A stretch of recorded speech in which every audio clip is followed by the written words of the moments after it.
Okay, सो ये है day 30 और लास्ट डे आदि मैक्सिंग चैलेंज का। तो सबसे पहले शुरुआत ही की बोन स्मैशिंग के साथ, जैसा देख ही सकते हैं। इस बार थोड़ा हथौड़ा ये थोड़ा सा बड़ा है, तो इसे टॉवल में लपेट कर पहले वार्म अप बीटिंग की अच्छे से। और इस हथौड़े से मुझे एक प्रॉब्लम आ रही है कि ये हथौड़ा जब भी मैं मुंह पे मारता तो मुझे अपनी नेजल, मतलब कि ये नेजल बोन पे ऐसा इफेक्ट दिखता है, कुछ ऐसा शॉक वेव पूरा मेरी नाक के थ्रू होके जाता है। तो शायद ये कुछ ज़्यादा ही डेंजरस भी हो सकता है, तो कि 30 दिन मेरे पूरे होने वाले, या हो सकता है हो गया है। तो अच्छे से पहले चीक बोन से शुरुआत की, फिर चीक बोन से जॉ एरिया पे मैंने अच्छे से फ्रंट से और पूरा एकदम अच्छे से पूरा जॉ एरिया अच्छे से बीट किया। बोन स्मैशिंग की लगभग 4 से 5 मिनट तक मैं ये बोन स्मैशिंग करता रहता हूँ। वीडियो में थोड़ा ऐसे 2x 3x की स्पीड में होगा, लेकिन इतने ही टाइम तक करता हूँ। इसी के साथ bone smashing done. Bone smashing के बाद अब बारी है टावल मेथड की। तो टावल मेथड के लिए सबसे पहले 3 सेट करूंगा होल्ड करने के, जैसा देख ही सकते हैं। पहला सेट 2 उंगलियों की विड्थ के साथ अच्छे से टाइटली दबा के रखना है। तुम अगर देख भी सकते हो तो हल्की फुल्की मेरी ये जॉ मसल फ्लेक्स हो रही है। दूसरे सेट में भी मैं टाइटली होल्ड करके रखूंगा दांतों से, 3 उंगलियों की विड्थ के साथ अच्छे से होल्ड करूंगा, टाइटली जॉ मसल पूरी फ्लेक्स करूंगा। और तीसरा सेट वापस से 2 उंगलियों की विड्थ के साथ, इसे भी 30 सेकंड तक होल्ड करके रखूंगा अच्छे से, ताकि पूरा मेरा जॉ मसल, मेरे टेम्पोरियल से लेकर पूरे मैस्टर मसल, सारे के सारे मसल जॉ के अच्छे से फ्लेक्स हो सके, एक्टिवेट हो सके। होल्डिंग के बाद अब बारी है च्यू करने की। तो जैसा देख ही सकते हैं, मैंने एक एज ऐसी ले ली है फोल्ड करके टावल की। पहले लेफ्ट साइड से चबाऊंगा, अच्छे से च्यू करूंगा, पूरी फ्लेक्स करूंगा पूरे नेक मसल्स तक। फिर राइट साइड से, फिर वापस से लेफ्ट साइड से, फिर अगेन राइट साइड से, और फिर लास्ट में एंड करूंगा इसे फ्रंट के साथ। फ्रंट में डालूंगा 2 उंगलियों के विड्थ जितना टावल और अच्छे से नीचे की तरफ पुश करूंगा दोनों हाथों से टावल में, ताकि ऐसे जितना ज़्यादा हो सके उतना ज़्यादा फोर्स जनरेट कर सकूँ मैं अपने लोअर जॉ से।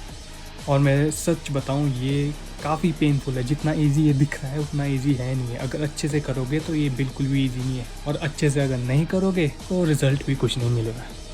टावल मेथड के बाद अब बारी है थंब पुलिंग की। तो जैसा देख ही सकते हैं, थंब पुलिंग के लिए मैं लेट चुका हूँ। अच्छे से अपने हेड की पोजीशन रखनी है और अपने बैक की पोजीशन अच्छे से रखनी है लेट कर, और दोनों उंगलियों से फुल प्रेशर अपर पैलेट के लिए अच्छे से देना है। मेरा इस वीडियो में थोड़ा थंब पुलिंग करने का तरीका अलग है, लेकिन मैं बता दूं ये तरीका मुझे काफ़ी ज़्यादा ही इफेक्टिव लग रहा है। बाकी जो ये दीवार के सहारे करते हैं ना लोग, उससे काफ़ी ज़्यादा इफेक्टिव। मैं इसके लगभग 3 सेट करूंगा, और तीनों सेट 25 से 30 सेकंड तक फुल फोर्स के साथ अपर पैलेट में जोर दूंगा। अगर थोड़ा ऐसे एसिमेट्री अगर बन चुकी है तो ये एसिमेट्री भी ठीक कर सकता है। बहुत पोटेंशियल है इस एक्सरसाइज में। इसी के साथ थंब पुलिंग डन।